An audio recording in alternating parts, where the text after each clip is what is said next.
guys! Welcome to our YouTube channel. Nakaka-professional!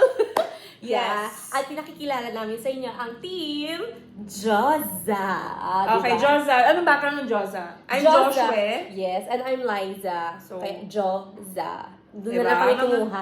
A few seconds ago lang yung pinag-isipan ni Liza. Yes, at syempre para sa bongga nating background, maraming salamat sa opisina namin dahil wala po ang aming mga boss dito. Tayo ay mag-podcast. Yeah, shout out sa Alvera. At At kay Boss Gab. Aha. Boss talaga namin. And we're talking about friendships that grow with you. Dahil kami ay nagmula sa friends of your friendly friends na hindi naman talaga magkakilala nung una. At mabuti si Lord dahil pinagtagpo niya ang mga landas natin. We met sa Sa sasakyan. sa sasakyan. Kawork ko yung husband niya ngayon. Kawork ko before, and then doon ko na-meet si Liza na actually outing natin yun, di ba? First outing namin ng Weekenders, Waterbenders. Waterbenders. Yan. Yan. Parang Weekenders pa tayo noon. Basta we have a group of yappies, young people, na professionals, yappies, na yun yung pangalan ng friendship codes namin. That was few Weekenders. years ago, so I don't know kung yuppies pa rin kami. Pero feeling namin na yuppies pa rin kami. That is very true. So, yun na nga. So, ang age bracket ito ay huwag nyo nang tanungin. Basta, ibase nyo na lang sa face card ng mga nasa harapan ninyo kung ilang edad sila. Di ba? Okay. So, Ate Josh, pag-uusapan natin yung friendships that grow with you. Magkano kadami ba ang friend waps mo? Actually, yung mga friends ko, lagi ko minimension na ang codename nila sa akin is konsihal. Konsihala. Bakit naman? Kasi ang dami kong friends. Makaka-public service ka naman. Ay, nawala. Bakit? Ganun ang nangyayari kapag hindi premium. Oo. Commercial muna tayo. Nesty. Nesty ba yun? Nesty. At least meron kaming Brought to you by. meron kaming sponsor, 'di ba? From time to time. Ayan. Pati Colgate dinamay natin. Okay. So ayun. So meron kang So, yun friends na Like from childhood, high school, lahat ng phases ng life ko, until now, may mga friends pa rin naman ako. Okay. May communication pa rin. Pero right now, I can say na yung circle ko ay mas solid, mas filtered siya.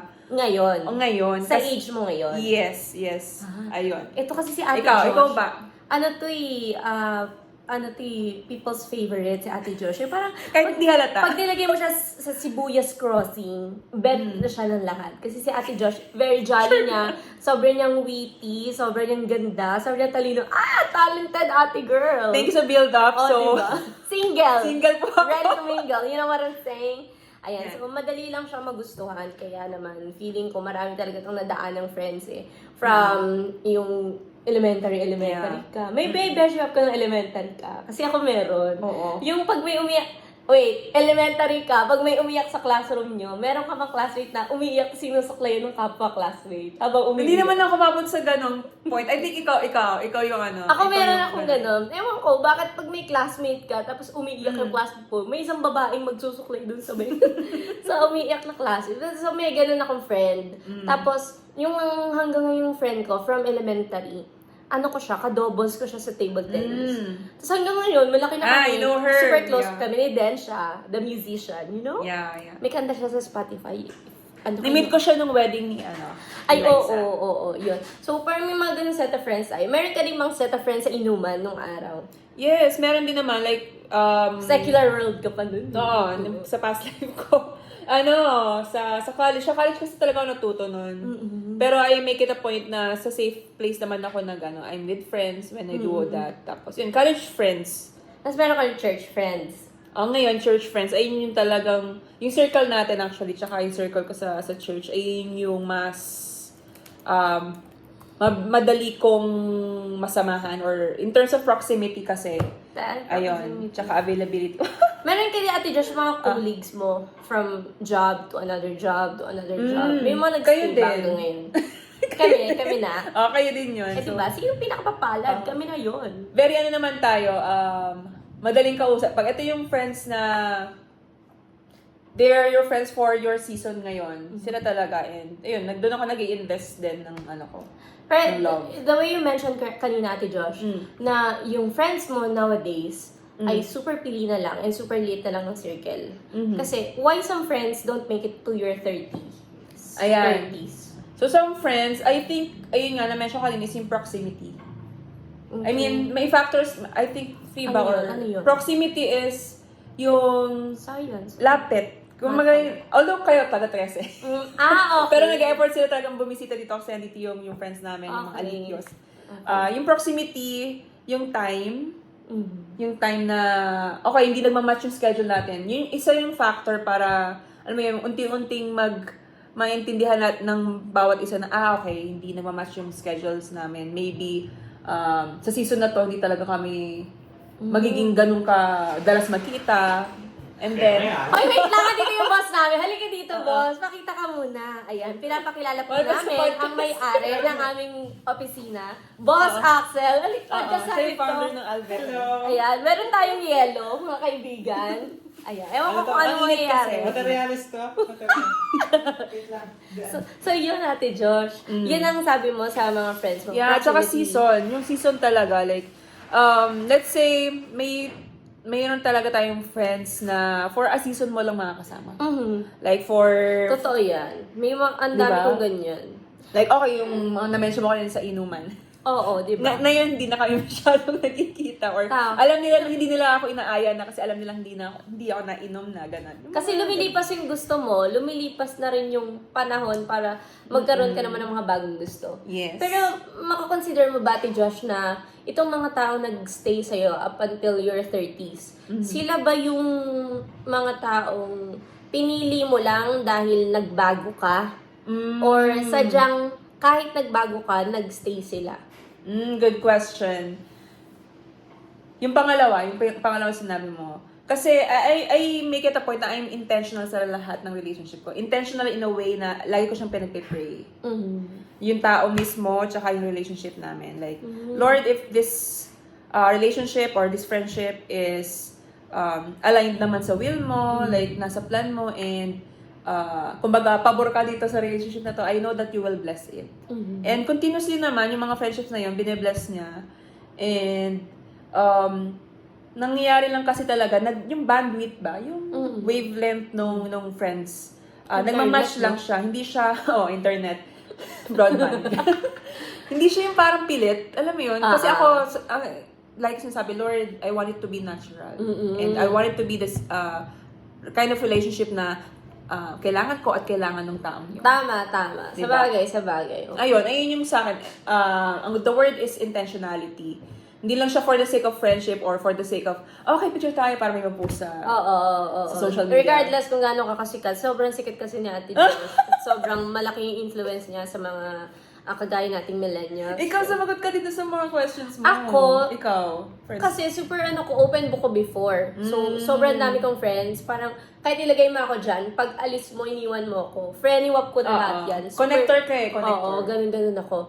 Kaso nga lang, parang there's, parang a period ng buhay ko na yung mga toxicity, yung mga ganong eksena, to the point na ikaw, syempre, magbabago ka din. So, parang sila natuto ako, at the same time, sila yung mga nakapasa sa audition ng bawat levels ng buhay ko. Na kahit nagbago yung gusto ko, nagbago yung perception ko sa life, nagbago yung attitude ko towards sa life, nandyan pa rin sila. Oo. Na-filter na, kumbaga. Oo, kasi di ba dati super outgoing ko, super nomo-nomo okay, kahit saan, tapos lahat, friend-wap ko, lahat ng hindi ko alam activities. yun. Basta may ganong part ng buhay ko, sobra kong outgoing and super, super friendly ng lahat. Tapos, Super accessible ka before. super. Like, kahit wala nang susi, be. Kahit itapon mo na yung susi, pwede kang umenter kahit wala kang ID, kahit wala kang PSA na ipakita. Laman lang, pwede kang umenter. Pero kasi, there comes a time na parang na-hurt ako dahil the toxicity, something ng buhay, ganyan. I'm sure Parang wala ka bang to. boundaries that time? Wali. Boundaries. Ngayon naman, hindi na maakyat yung boundaries ko. Sobra ng taas. Pero sila yung mga taong, parang doon ko sila na-filter. Dun kasama naman ako doon, di ba? Oo, doon sa sa season ko ng buhay na super, parang ayoko sa lahat. doon ko sila na-filter na, ay, eto, kinakamusta pa rin ako nito. Kahit hindi kami nag-uusap. Yung parang nagkaroon ng pake nung nawala na ako. Kasi maingay ako sa SOCMED, parang ang dami kong ganap sa life. Tapos nung suddenly nawala ako, sila yung mga taong nangamusta, kamusta, ganyan. May ganun akong season, Ate Josh. Kaya naman, sila yung nakapasa sa audition, nakapasok sa finals. At ngayon, ito na sila. Hindi ko Tayo na imagine to. like, ngayon kasi, very outgoing. For me, outgoing na talaga. Extroverted. Yung pala, meron pa siyang mas malala before. Okay. I am awake 24/7. Kaya ko yon. Tapos inumal lang. Tapos papasok sa work. Tapos mo ulit sa gabi. Tapos party. Ganon ako dati. Bata pa ka pa naman nun. Hindi ka pa, Oo. ngayon graduate ka na doon. Oo. So, ganon na siya. Siguro, dahil lang sa toxicity ng life, kaya ako na-filter yung mga friendly waps ko na ngayon, aabot sa 30th ko. Sa pagiging 30s ko. Perfect. Pero, feeling ko, will din yun ni Lord na, kasi nga, sabi ni Lord, kapag may, di ba, ito yung isang plato na lang. Okay. Yung isang plato na yun, puno yan ng mga pagkain. Isipin mo yung mga pagkain na yun, yung mga friendly waps mo. Tinanggal niya yung malaking portion para ibigay sa'yo. Para pagbagsak ng biyayang bago, kaya mo siyang i-cater. Kaya mo siya. Kasi si Lord, alam niya kung sino yung makakabuti sa'yo, sino yung makakasama sa'yo. At tinanggal niya yung mga taong hindi ko na kailangan noong mga time na yun na alam niya makakasama sa akin. Kaya sobrang... Sinave ka niya. Oo, will din talaga siya ni Lord. Hindi, kung ibabalik man ako kung ikaw, ibabalik ka ni Lord, pumili ka ng parte ng buhay mo na gusto mong bumalik at ayusin. Anong pipiliin mo? In terms of friendship ba? In terms of life. If life? I think yung mga wrong decisions ko for sure. Ayun yung mga pwede naman palang ayusin. Oo, kasi hindi, I don't know, may certain standards sa akin yung mga tao before, pero hindi nila alam na may mga wrong decisions din ako. So, I think yun naman. Tsaka yung, in terms of yung minensyon mo kanina, mabalik ko lang yung sa aalisin ni Lord talaga yung mga hindi para sa'yo. May times talaga na painful. Super painful. Pagtanggal ni Lord. Sobra yung iyak to the point diba? na ang balik sa'yo tenfolds nung iniyak mo. Diba?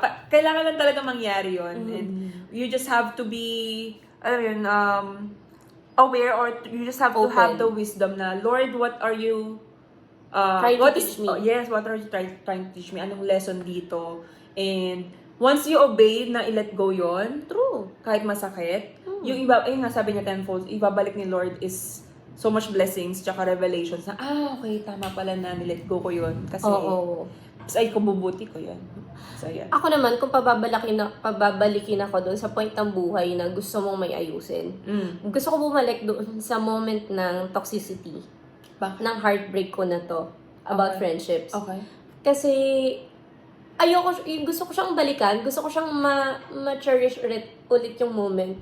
Kasi nung nawala na yung nung tinanggal yon at nagkaka-tenfolds na balik-balik na ako, nakakalunod. Doon talagang ma-amaze ka sa gusto ni Lord, sa will ni Lord, sa plan ni Lord. Talagang amazed, boss. Talagang, why is that?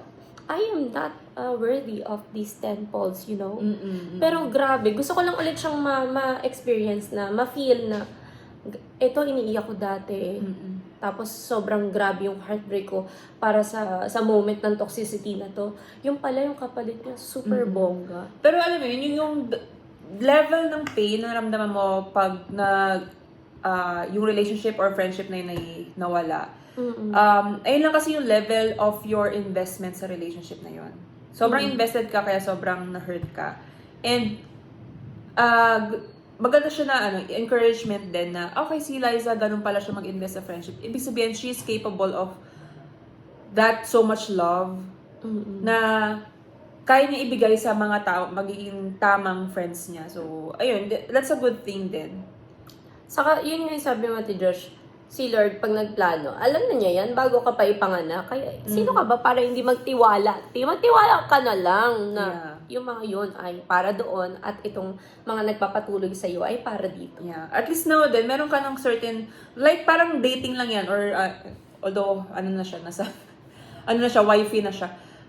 Sa relationship or sa friendship, meron ka na rin magiging certain standards. Kasi magkaroon ka ng experience like yung mga heartbreak mo nga before. Meron ka ng certain standards for that friendship or potential friendship na magkakaroon ka. So, that's a good thing din. So, yung experience natin, yung mga heartbreaks natin before, let's be grateful din, although painful siya, for the lessons. Yeah. For the Definitely. Talagang super thankful pa rin naman tayo sa mga nagdaang friends natin hanggang ngayon. Kasi hindi tayo ganito kung hindi sila dumaan sa atin. Yes. Pero Ate Josh, ganito. Sample nating dalawa. Di ba we don't talk every day? Parang hindi naman tayo super nag-uusap. Pero bakit close pa rin tayo? Ano sa feeling mo yung... Or if not me, if there's other friends na yung hindi mo lagi nakakausap pero pag nagkita kayo, close pa rin kayo kahit malayo yung distance. Okay, so for me kasi hindi naman indication ng good friendship yung madalas na magkausap. Okay. I'm more of in-person. Wow, thank you then. So, kanina, Nesty. Nasty, oo. Grabe. Ano ba yun? Tinitempt na naman ako. Nakadalawa na ako.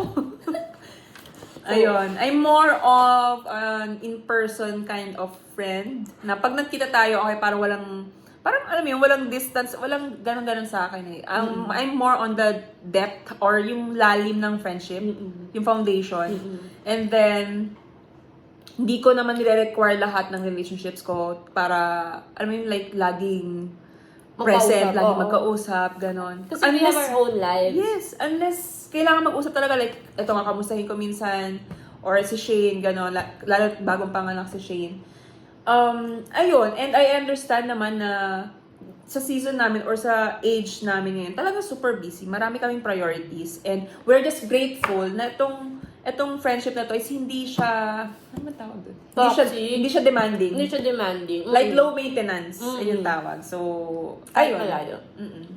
Wait lang, ang sarap Hindi naman siya- ng ano. hindi siya Maraming indication. sarap Dunkin' Donuts and Aqua Plus. Before siguro, like yung mga, kung bata-bata pa tayo, parang, meron nung usap pa yun, I don't know kung naabutan mo yung GM. Oo naman. Just Yung group message, kailangan lahat updated sa i-message mo kahit walang sense. So, Ate Yun Josh, wait lang. Meron ka bang nag-aanli ka ba dati yung 6 to 6 a.m.? hindi. Basta Yung may call lang na 6 p.m. to 6 a.m. lang. Meron naman. Meron nag-aanli ka doon? Uso yun dati. Ba't di mo Ang alam? GM. Kaya Ang between call that ko. time, kailangan mag-ano ka. Ayan na, so may paparating. May mga fans kami sa labas. So, hindi namin mapipigilan yan. Yan ay bigay ng nature. Kaya, tanggapin na lang natin na gusto nila magpa-picture minsan. Pero, syempre tayo, dahil bilang nagtatrabaho tayo, busy-busy tayo. Okay lang na ganito-ganito na lang. May distance. Ako naman, Ikaw? feeling ko kasi, physical lang naman yung nagbago. Kunyari, tayo kung makapag-build na tayo ng relationship. Physical lang yung magbabago. Tumaba ako, pumayat ako. Pero yung attitude towards each other, kahit wala tayong communication, ganun pa din. Ganun ako tumingin sa friend, ha? Hindi rin ako demanding. Oo. Hindi rin ako... Clingy siguro ako. Pero hindi super na nagde-demand ng time. So, regardless, siguro kapag nakita mo na yung tamang tao, na alam mong nakakaintindi sa'yo, at naintindihan mo rin, pag nakita kayo, wala na kahit taon kayo hindi magkita, laban na Like, yung... may mga times, halimbawa, ito sa circle namin, may friends, mayroon silang mga, ayun, isa lang yung friend. May mga certain lakad na, halimbawa, hindi ako available, or, may lakad sila. Hindi siya para, alam mo yun, yung para... Bakit hindi ka na kasi parang ang immature nung dating pag may ganun na, may tampo-tampo, ganun. Hindi ko siya, never siyang... Ay, wait ito lang, pala pinakikilala muna kami. Another half. Ipinost ko muna si Ate Josh. Ito na nga po pala ang may bahay at ang may-ari po ng aming opisina. Pinagmamalaki ang ina ng tahanan, si Mama Mary. Ceci Shane! Di ba? Ang ganda pa rin. Bago Diba? panganak yan. Bagong panganak yan, mga Walang tulog yan. Mga anak na ulit yan. Ay, wala pa. Sorry. Bye-bye. So, may kliyente sila. Oo, ayan. Kasi may printing service dito. So, timers lang. Ganun lang din ang buhay. So, ganun sa'yo, Ate Josh. Oo, like, I'm happy na yung friends ko ay, I mean, nag-enjoy or yung may time to spend time together, and then, pag available ako, go. Diba? Yung low maintenance ba? Ganun. So, Yun yung mga masarap i-maintain no? Yung mga low maintenance friends, pero ang gagasto sa totoong buhay. Charat. Hindi, yun nga yung mga hindi demanding. Kasi ngayon, paano ba natin consider na reach ang relationship, hindi naman sa kung ano yung magastos, ganyan. Ito lang, yung time lang. Yun lang naman eh. Time, genuinity, ano pa ba? Tsaka yung, lalo na sa time na in need ka, nandun yung friend mo, yun talaga eh. Kasi that's the purpose of friendship kasi talaga. Like, we are like brothers and sisters, but not by blood, parang ganun. Pero kahit hindi naman magparamdam during the times na super hardship mo, parang nandun ka, kapag tunay kang friend, parang sobrang palalawakan mo yung pag-iisip mo. Yung super Para broad intindihin. Para intindihin. Kasi ako ganun eh. Pag, kunyari, may hindi ako naintindihan, o kaya may hindi hindi tumama sa wavelength ng sinasabi yung bandwidth mo, Ate Josh. Mag-step back ako ng siguro 3 steps. Tingnan ko lang na malaki yung buong kwarto na. Kaya siya ganito. O kaya kung secretive man siya, edi antayin ko siya magkwento, pero hindi ako, not me to judge. You respect his time, space. Sometimes, ganun. Pero minsan nag-judge ako bilang tao. Pero ganun na nga. Pero Ate Josh, meron ka bang mga friends na, did you make friends during your 20s? Yung kahit hindi na sila bagets, na-cater pa rin sila, nakapasok pa rin sila sa championship ng 30s life mo. Oo naman, lalo na yung mga friends na same ng season ko. Like yung kami nagkakaintindihan, like, babalik ako dito sa circle natin. Kasi yung working na ako nun eh, working era na ako dun. And sila din, kayo, working era din kayo. So tayo nagka-match nung season na yun. And ayun, dun ako nang kagawa ng friends. Yung same kami ng season. Same kami ng pinagdadaanan, ng mga runs in life. Ayun, ng mga wins and mga highs and lows namin. So doon, hindi naman siya mahirap maggawa ng friends. As long as you are aware na, same kami ng season, magkakaintindihan kami, hindi kami, walang mismatch. Pero Ate Josh, meron ka mga friendly maps na, yung kahit hindi super tagal mo nang kakilala, feel mo, matagal na kayo magkakilala. Oo. Yes, like yung mga friendly. Recently, yun na-share ko sa'yo, like, parang 2-3 months ago pa lang kayo magkakilala, pero sobra kasi nag-match yung... Parang level na yung mga kababata mo, nung kababata mo. Oo, kasi... Ganon. Meron namang ganon. May mga binibigay si Lord na ganong klaseng relationship, and for sure yung mga relationship na yun may matututunan ka. Oo. So, yeah. Pero ako din, wait lang, commercial. At ang kasama po natin ngayon, ang programang ito ay hatid sa inyo ng Bear Brand. At hindi rin naman po magpapatalo para sa inyong mga travel and tours at insurance at mga flight. Ito po ang Klook. O, gamitan nyo ng discount, gamitin yung mga gagamitin yung discount. Ako naman, Ate Josh, meron ako mga friendly waps na, like, yung late na lang pumasok, pero super same ng, parang, niloob lang din talaga ni Lord na, ikaw, sa ganitong age ka papasok sa buhay niya. O ikaw naman, ang kamada mo sa date na ganito, ito yung taon mo na papasok ka sa buhay niya. Parang may mga ganong friend talaga. Yeah. Pero, meron din naman tayo mga friends na, nanay na ngayon, pero friendly pa rin natin. Siguro give and take yung atake ng mga ganitong kind of friends. Kasi, kahit ganun mo sabihin, you can make time, kahit super busy ka sa bagets mo, you can make time para naman din sa mga friends mo eh. If choice mo. Pero kasi meron tayong friend na ganun eh, no? Recently, ito yung kapapasok lang. Oo, kasi ayun yung season mo ngayon eh. Ikaw yung in need ngayon ng, okay ba, let's say yung example mo is new mom. So, doon maging step up yung other friends mo. You don't need to pressure yourself naman to step up para sa friendship. Pero, ganun talaga, si Lord kasi, ibibigay niya talaga kung ano at kung sino yung kailangan mo ngayon. Oo. Sa diba? Kasi yung mga ganyan season, may mga postpartum pa yan eh, no? Oo. Tsaka, siya bilang magulang, siguro parang tinuturuan din siya ng anak niya para maging magulang. At the same time, tuturuan siya ng anak niya na yung magulang, paano magbalanse ng buhay. Friends, relationship sa husband, siguro relationship sa towards work, yung mga ganun. Ayun. So tayo mga friends na hindi naman new moms, tapos may friend tayo na new mom, ayun yung, dun talaga ma-emphasize yung purpose ng friendship. Na tayo yung mag-double effort talaga. Tayo yung mag-step up for that. Kasi nga, we love that person eh. Oo. Ayun yung friend din. natin. Tsaka, ang understanding dapat ng mga friendly wap na may mga nanay na ng mga friendly, dapat sobrang bongga rin ang understanding mo. Hindi ka naman super magdedemanda ng tono-tono na, o dati kasi na ano mo pa ako, na ganito, ganyan, nasasamahan pa sa ganito. Ngayon naman, hindi na, no, hello, hindi ka na bagets para maging immature. Oh, and hindi yan reason para i-end yung friendship. Actually, mas mag-grow kayo bawat isa dyan sa friendship na yan. As long as you are willing to invest sa friendship na yan. So, ayun. Ate Josh, ano na ang take mo dun sa mga long-distance relationship ng mga friendies? Oo. Sabi ko nga, di ba, low maintenance ako. I mean, Pag di ka kinausap dahil close pa rin oo, naman pero- kayo, parang okay lang din sa'yo. I make it a point na good thing na lang na we are blessed with social media. Ay, totoo. Diba? Madali na. Like, madali makapag-connect and madali maging update. Check mo lang yung stories niya. Kahit di naman kayo nag-uusap, check mo lang yung stories niya. Uy, ano na pala siya, ganito na siya, ito na yung ginagawa niya. Uy, graduate na pala siya sa masters niya, ganun. I mean, yun lang, blessing talaga yung social media and hindi naman kailangan lagi mag-usap. Totoo. Pag lang, minsan may isip ko siya, doon ko siya may message, kakamustahin lang, gano'n, ganyan. Medyo chika, gano'n. Tapos ako kasi, habit ko kasi talaga na, is there some, how can I pray for you? Lagi yung tinatanong ko na, meron ka bang certain things Alam mo si kailangan Ate pag-pray? Josh, yung atake niya sa buhay, yung ang tagal niya hindi nag-uusap. Siguro, ewan ko, kung minsan mapanaginipan ka lang niya, mag-chat siya sa'yo.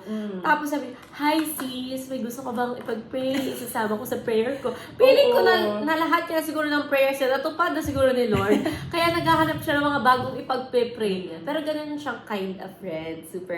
Super niyang iniisip yung mga taong talagang mahal niya at kinakonsider niyang true friend. Ikaw naman, Papanalangin kayo. long distance friendships. Ako, wala ako sa distance eh. Kasi nga, dahil sa social media. Oo. Kasi meron ako best friend sa abroad. Yung two best friends ko, si Ara at si Ate Joyce, lagi silang nagsisipag-live. Shoutout kay Ara, congratulations! Ay, oo. Ano na, 3-4 months, turning 4. Ngayon yun ang malaman. Oh, nag-post siya. Oo. So, parang 5 na ata. Parang something like that. Ito, si Ara, kwento ko siya. Si Ara ay may childhood bestie boo. Talagang super friendly ko yan. Nung mga bagets pa kami. Like, super elementary days. Kasi, wala yung kapatid din na age niya. Ako lang yung talagang pinagpapaalam niya ako, ninanakaw niya ako sa nanay ko. Pagpapaalam ako ng 1 week sa mama ko na ako muna ang kapatid niya, kalaro, ganyan. As in, natutulog kami sabay, naliligo kami sabay, bibili kami ng nanay niya ng damit na sabay. As in, siya talaga yung bestie ko. Hanggang sa lumaki kami, tapos nag-migrate na siya sa Canada. So, akala ko nga na magkikita ulit kami kasi nung na siya sa life niya sa Canada, syempre na-busy siya with studies, tapos nag-working student siya doon. Tapos parang binil niya rin kasi yung career niya doon para maging stable. So parang hindi naman ako na nag-demand. Pero alam mo na, Ate Josh, nakita ulit kami na super tagal namin hindi naging super close, na hindi katulad ng mga bata kami, natutulog kami magkatabi. Nung nakita ulit kami, walang nagbago. Like as in, puksaan talaga pa rin. Tapos nung hanggang ngayon, malaki na kami, may pamilya na kami, super okay pa rin. Sabay kami ng year na nag-asawa. Tapos, yung team bride niya at team bride ko, super magkakonect kami kasi nagpa-plan kami ng wedding namin. Hindi namin pinapakita na nagpakitaan na kami ng color ng team bride. Girl, same na same! ba? You know? Same kami, mauve purple. So, kung nga yung IG niya. Oo, super safe kami. Ang hirap ay silos. Makipagchikahan. Pero yun na nga, regardless the distance, wala, super close pa rin kami. Siguro kapag binigay talaga ni Lord yung tao yan sa'yo, kahit gano'ng kalayo, kahit ilang taon, walang magbabago. Sobrang, sister talaga kami. Hindi lang by blood, pero pa yan. Wala yun sa time, wala yun sa distance, nasa relationship yun. Totoo, ate. Ate Josh, ano naman take mo dun sa mga di ba sabi mo kanina dahil, minsan hindi. Sige na, huwag ka na mahiya. Si Dunkin' Donuts lang sa yan. akin eh. Bago may mag-sponsor ulit sa likod natin. Anong take mo dun, Ate Josh, sa mga friends na, yung sabi mo, sa social media mo na lang nakikita, graduate na pala, na ganyan-ganyan. Kasi di ba mayroong mga nagka-career climbs, pero paano mo naiiwasan na ma-jealous sa kanila? Jealous ka bang tao? Hindi. Yun nga eh, parang Support ka hindi talaga. dapat ako dito yung guest mo. Support ka talaga, Ate Josh? Oo, kasi, All the way? Kaya 0% ng sana ako din. Pero, nag-jealous kasi yun ka eh? or you take that as a motivation?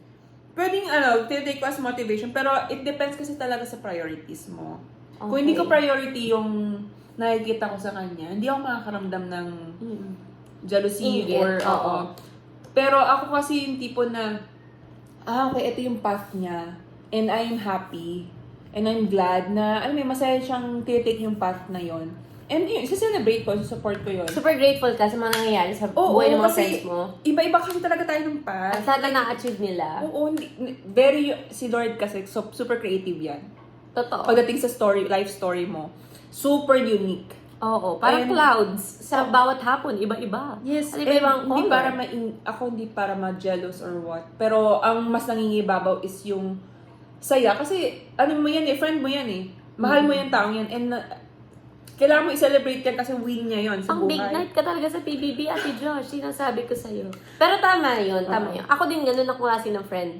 Hindi ako, para mainggit. Parang, pag may na-achieve lang silang bagay na, okay, kaya ni bakla. Parang gauge ko siya. Oo. Parang, basihan mo siya para, uy, kaya ni bakla. Kaya ko din Yes. siguro yan. Let's Parang say na- motivation siya. Let's say na may friends, same tayo ng Oo. friends, same tayo Oo. ng dreams and Oo. goals. Tapos pag nakita ko nga, same ang sinabi mo, pag nakita kong nagawa mo, first mag-celebrate, and then next, magtatanong ako sa'yo, anong ginawa mo? Paano mo nagawa yan? Ganun. Gagawin kitang mentor sa path na yon, parang ganun. So, walang, parang stain or parang spot ng negativity. Ayoko ng negativity. Ay, ang perfect mo. Super naman ka green flag. Perfect naman yan. O, single na, perfect. Paano pang inaantay nyo, guys? Laban na! Pila-pila na kayo. So, parang, if you support me, I support you also. Tenfolds. Ay, ang bongga. Totoo.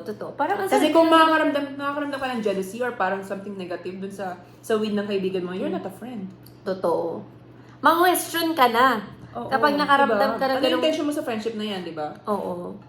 Parang makaramdam ka na ng, may mali dito. May mali sa nararamdaman ko. Parang ganun. Pero, okay. Maganda nga rin naman siya. So parang, support as I support you. I support you because you support me. Pero kahit walang hinging support na Josh, laban, support ka pa rin. Ano ang mga friendship dates mo? Yung mga parang, ako dyan Ako tayo. talaga tinanong mo.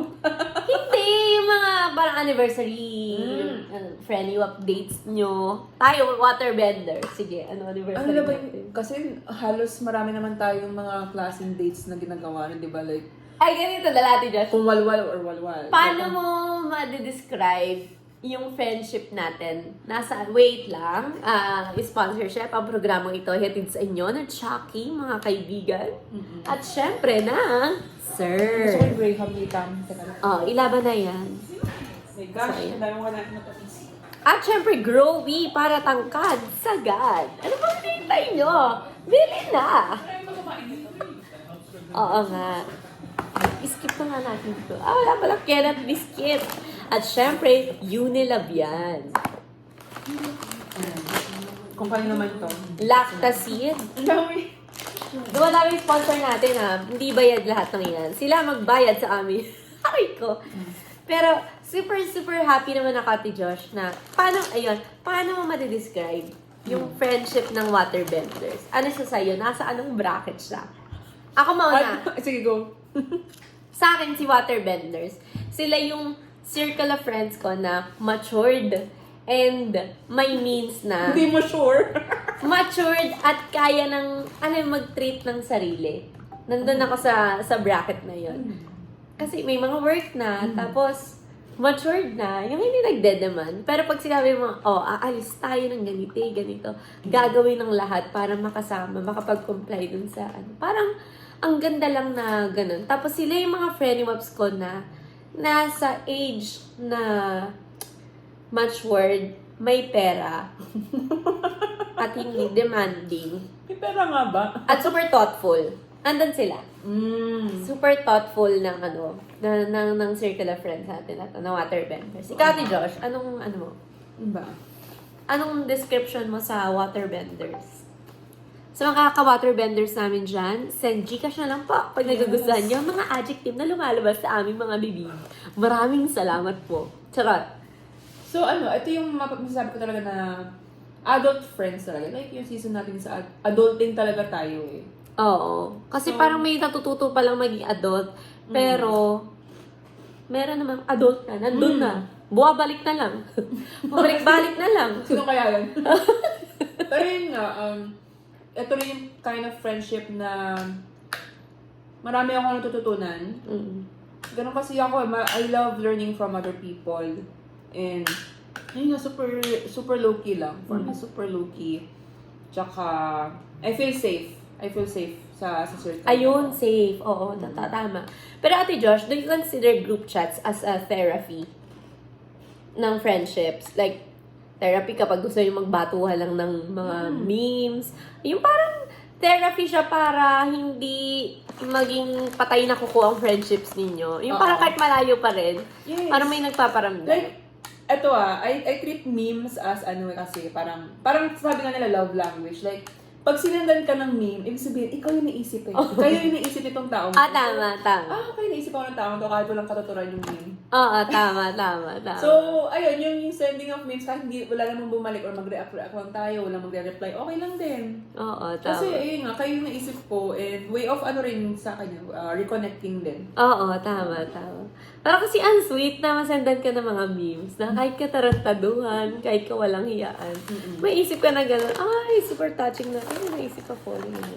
Pero Ate Josh, feeling mo, as waterbender, yung group friend namin, to circle of friends, ano na yung board vision natin sa label ng friendships? Dahil meron na tayong mom, meron na tayong dad. Mga merong career woman, merong nagka-transition pa lang kasi kakapangasawa pa lang. Meron namang searching pa rin. 'Di ba? Medyo malawak yung variety ng natin, friendship natin. Anong feeling mo vision board natin sa mga susunod na panahon?